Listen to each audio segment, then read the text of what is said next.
Makanya kesenjangan dakwah itu hari ini harus dipangkas. Karena apa? Karena kita bersyukur dakwah ini sudah banyak tersebar di kota-kota besar. Tapi kita tidak menafikan dan tidak menutup mata ada kesenjangan dakwah yang terjadi antara di kota dengan di kampung-kampung kecil. Dan di kampung-kampung ini mendapati kajian itu bisa dengan mudah atau susah? Susah. Aksesnya sulit atau gampang? Sulit.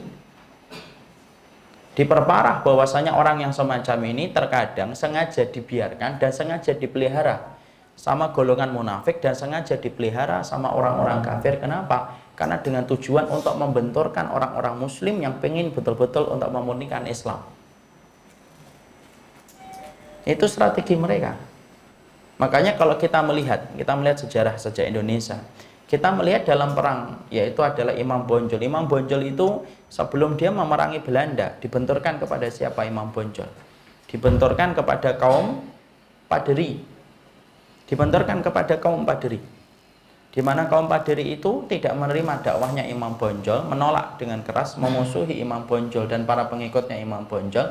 Padahal Imam Bonjol saat itu berjihad membawa kalimat Allah dan ingin mengembalikan agama kepada tempatnya yang bersih dan tidak tercampur dengan berbagai macam adat yang sifatnya penuh dengan kesyirikan.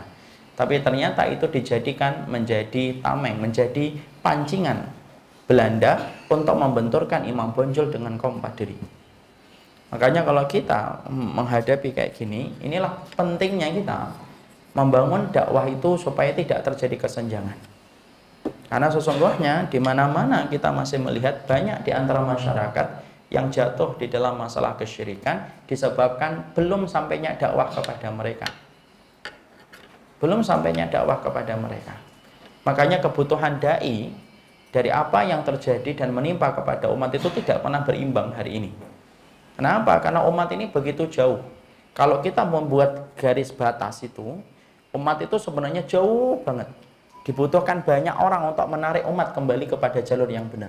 Jadi misalkan ini jalan yang benar, umat itu sudah terlalu jauh, beberapa mil jauhnya dari garis yang benar. Dan untuk menarik umat kembali kepada jalur yang benar ini butuh banyak dai dan orang-orang solih. Tapi ternyata kita tidak menutup mata minimnya dan minusnya para dai yang menyeru kepada kalimat tauhid dan kalimat sunnah, ya disebabkan kita tidak pernah memperhatikan bagaimana ketersediaan dai di lapangan dakwah. Akhirnya apa? Kesenjangan dakwah itu terjadi di mana-mana. Apa akibat yang ditimbulkan?